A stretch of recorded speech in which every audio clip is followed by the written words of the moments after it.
The Duke of the Lancaster Regiment.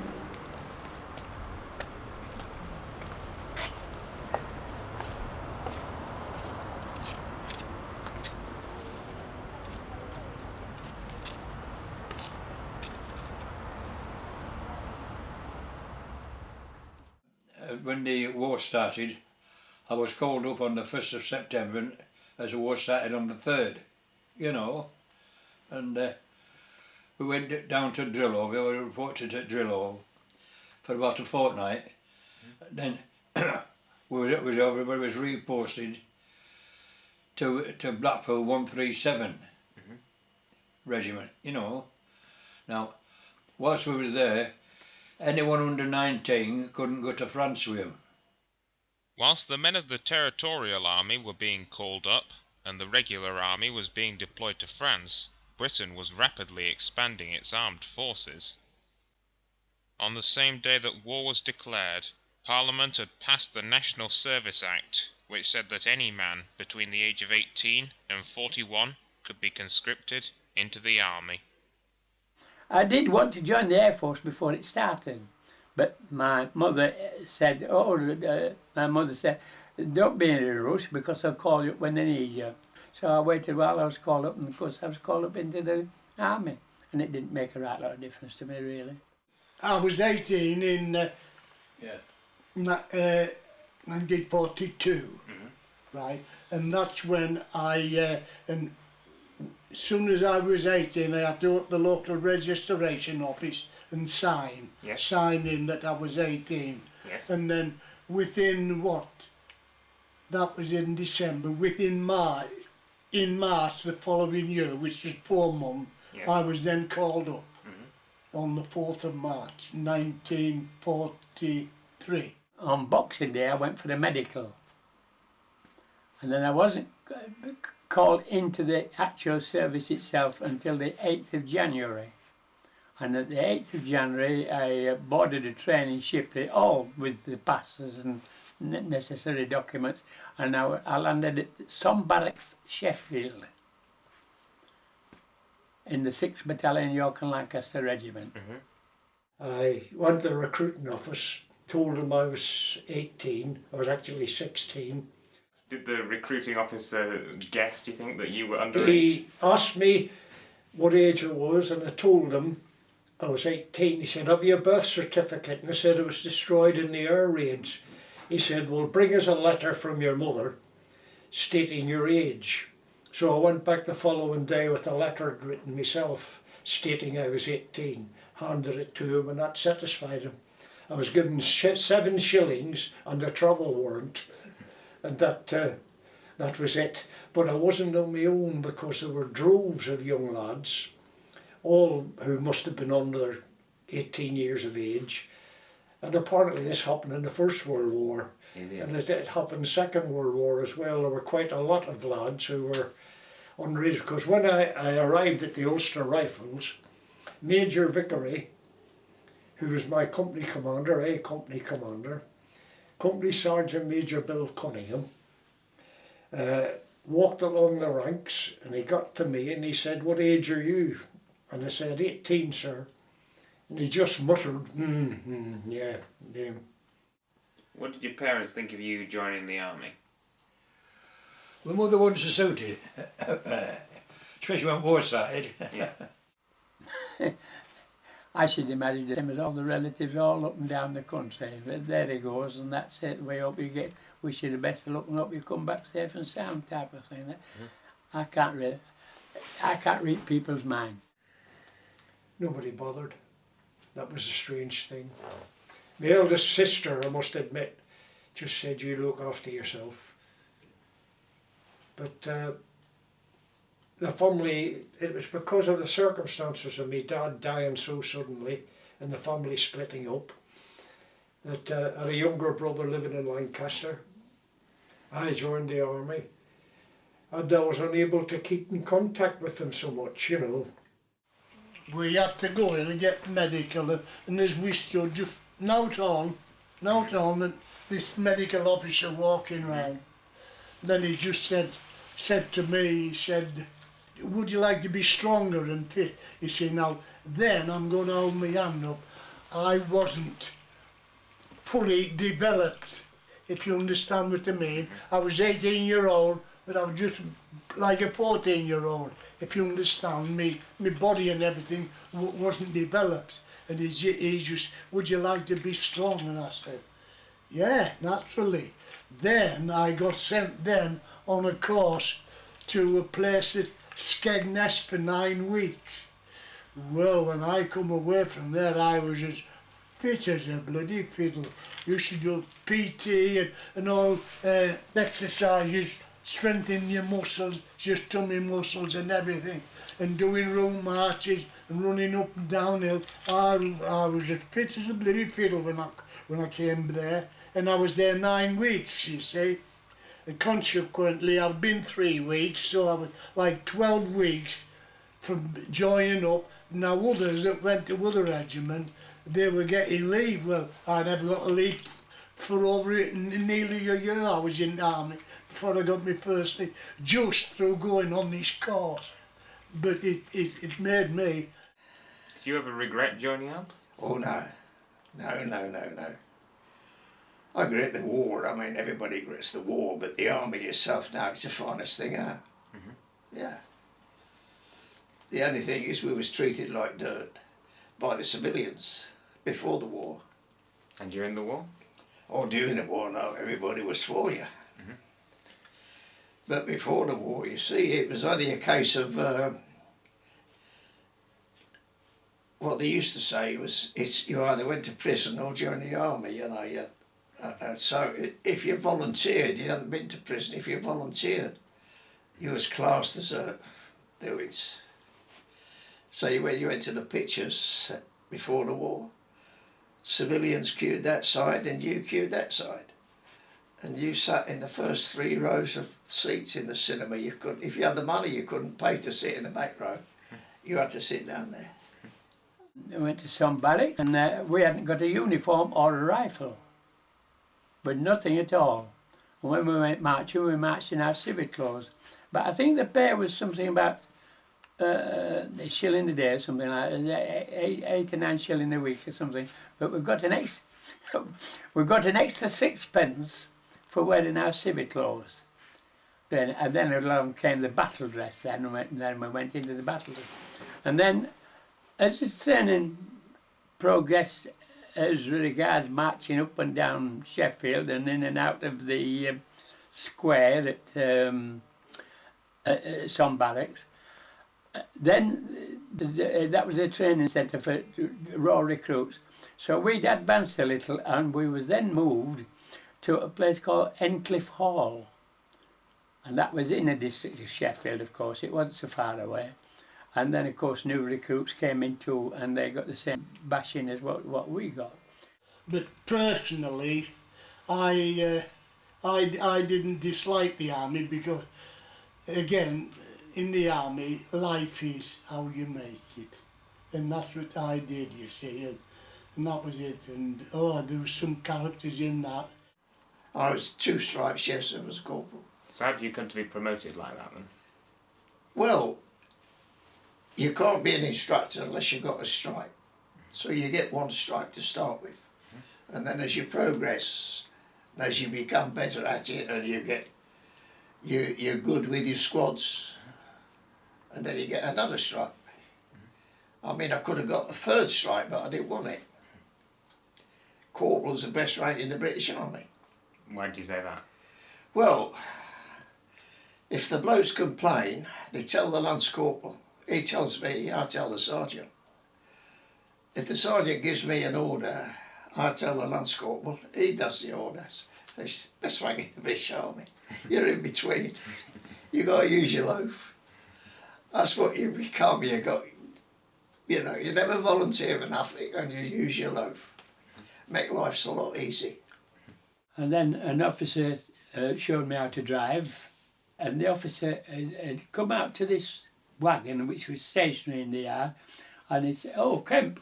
So I went forward. He says, "Can you drive?" I said, "No, sir." He said, "Well, get inside here and just watch me. I'm taking this laundry." So he took the laundry to Newport or Tayport, just by the River Tay. Then coming out, man, you had to help him unload it and all this and that. Then coming out, they said, now get in the driving seat and drive back. I didn't do, and that was it. I was a fully qualified driver.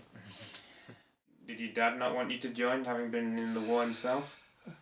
He said, if you get in there long enough, he said, Eddie Kingston, they're lying them out of you. Same as discipline, you know. Once you were at Territorial, was at camp for a week, a fortnight, you was under army discipline. And the first thing they teach you was your marching and, you know, and discipline. Which is what all of these yobbers want, they reckon. They're on about it now. But get fetching it back. But it'd be no good. Because there's two sides to the story. Now, my own personal one. If you take yobbers and you teach them how to use rifles and bayonets and machine guns, and they go on straight and they have these machine pistols now they are. They're fully trained. They're handful for a ordinary copper. My father always said, and I can believe it now, I had 4 of us, 3 brothers, and 3 of us were in the army.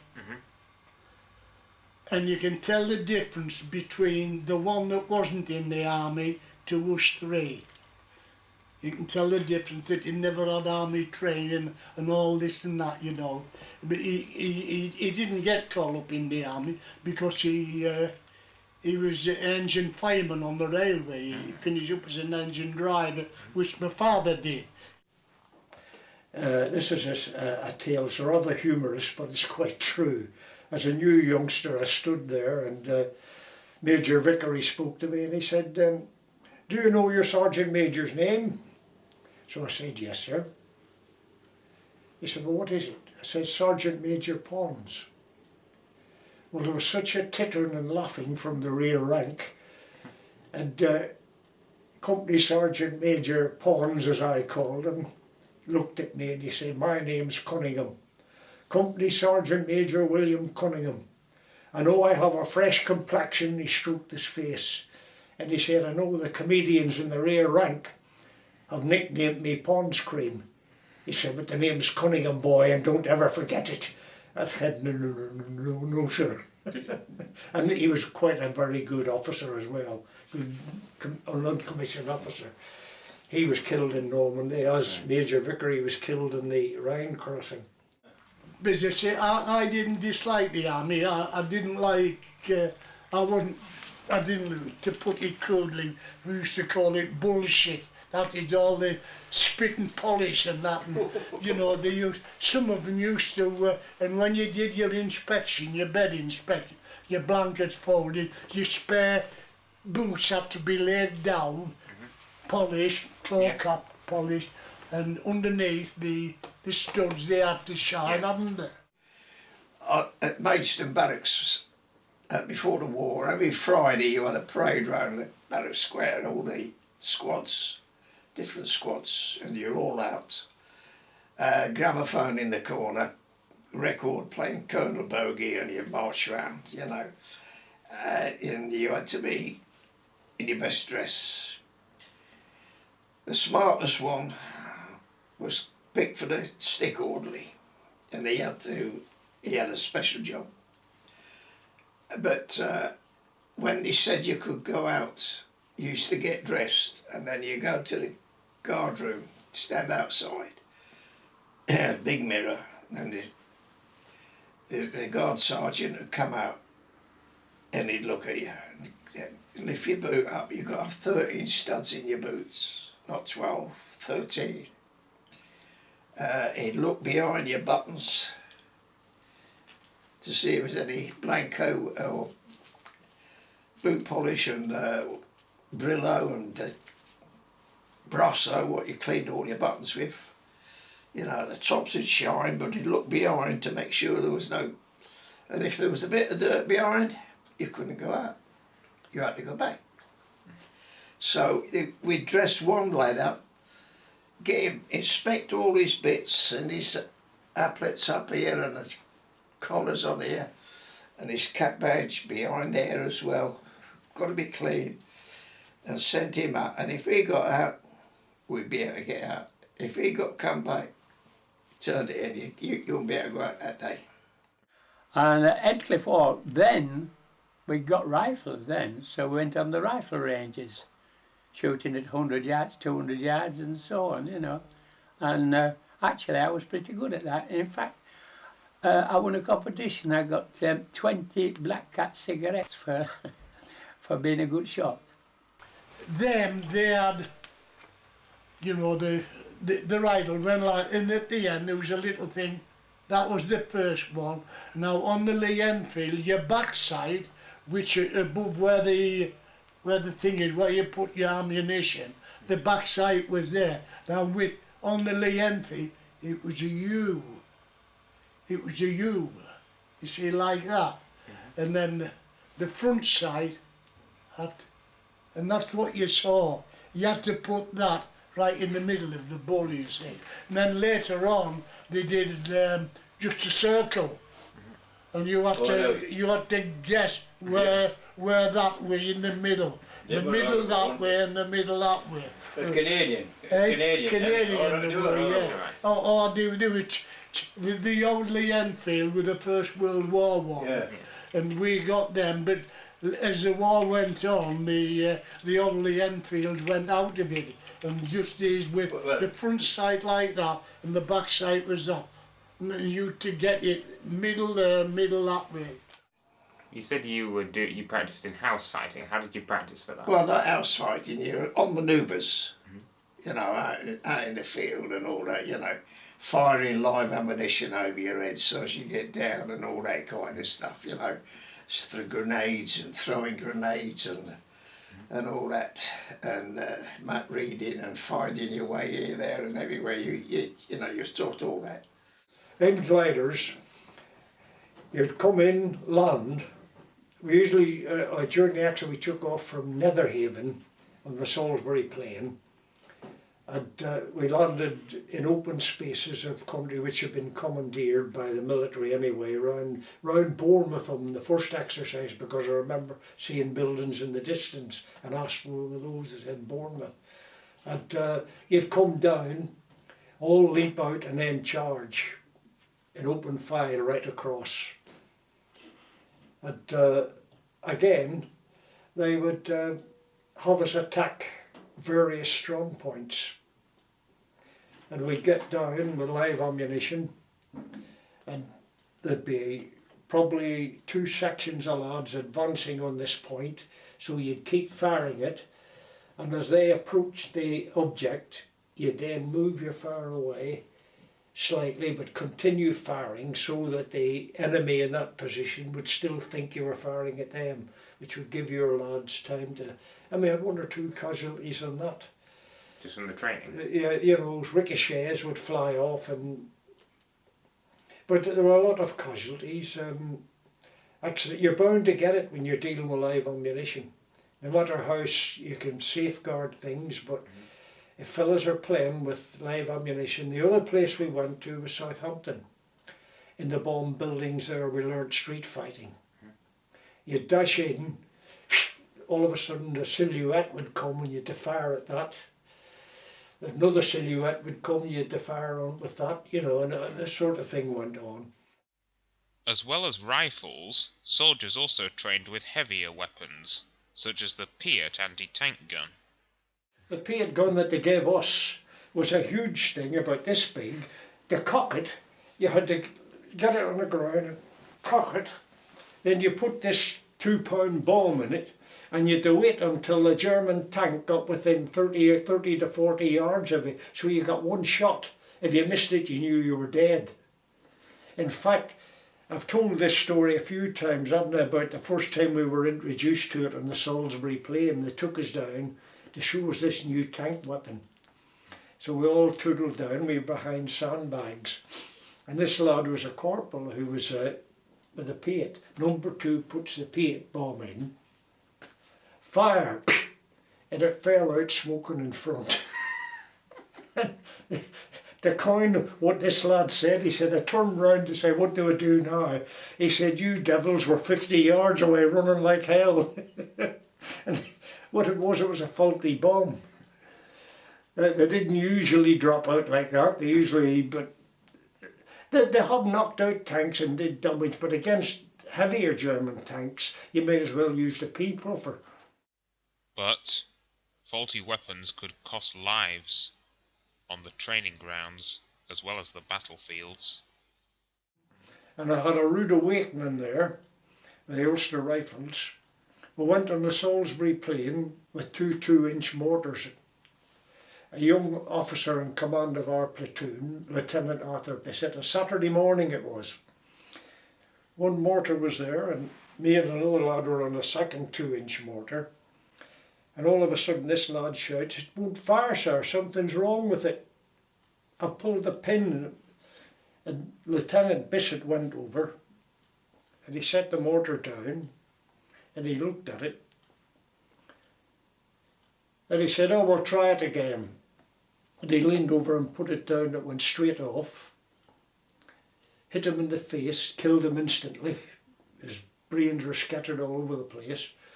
And what had happened was, it was a faulty pin. When it first time it didn't fire and he'd pulled the doings out, the lad had pulled the pin and it shot up then, so it was in a firing position. And he put he broke every rule in the book. He leaned over it, over a armed weapon, and it hit him straight in the face. And as Major Vickery asked all of us, he said, "What happened to the bomb?" He said, "Because if the bomb had exploded, you were all dead, because you were all underneath it." And as it turned out, it was his human flesh must have been so soft that it wasn't hard enough to explode the bomb, with the fuses in the front of them. But that was a rude awakening, was that. So on the whole, were the weapons you were training with quite reliable, would you say? Yes, but the Germans were better. The German Smiser, which was a submachine gun, was far superior to our Sten gun. And the Spandu, light machine gun, fired 300 rounds a minute. It was very, very fast. It was superior to anything we had. So those were two weapons where they were superior, and their tanks were far superior to anything we had. What tanks were you with? Well, we had Shermans, Churchills, mostly Shermans, who all nicknamed them the Tommy Cooker. The Germans nicknamed them that, the Tommy Cooker, because when they were hit they burst into flames. But could any amount of training prepare anyone for the reality of war? No, you didn't feel ready. You waited until that time come, then you felt ready. I can't explain that.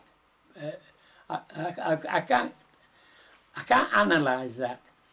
It's a case of you were just all together, all lads all together, something sort, and whether you're ready or not ready, it didn't make any difference. But when the time come, of course, then you were ready. I never felt ready to be sent abroad. I knew that I could, that we could look after ourselves, couldn't we? You see, but we didn't know what being in actual fighting was. You see, not like the First World War, where they were in trenches fighting each other. It was different altogether. It was about the middle of April when we boarded the train to go down to Southampton to get on the boats to go across to Cherbourg. And that was all the training of rifle shooting, that had finished then. So we just, we were soldiers then. And we set off from Morecambe, from Easham Towers, where the big thing used to be. That's where our camp was. We were in that big building. We set off from there at 5 to 12 at midnight, and it took us in the back of a wagon to Lancaster Castle Station, and we waited on the platform to go north. And then we set off, and then we all fell asleep, and then we gets up, wakes up and he was in docks and he was in Scotland. And they said, right, come on, we're going. So we got our gear and we were walking away. Oh, this is grand. And soon as we got on this gangplank, soon we got down and I put my foot on the deck of the ship. I thought, I'm going away. I'm not coming home on leave for a long time. I just realised that I was going out of the country. You know, to me, oh, this is grand. As soon as I got my foot on this bloody ship and was walking right, go and sit over there, and then of course, and we stopped on that ship till we got to Italy. We were on it 2 bloody days. As the new recruits sailed abroad in their crowded troop ships, many wondered when they would see their homes again. But inevitably, as in any war, some of them would never return. Most of these men had only been in the army for a few months, but some of the German soldiers that they would be facing had been in uniform for several years.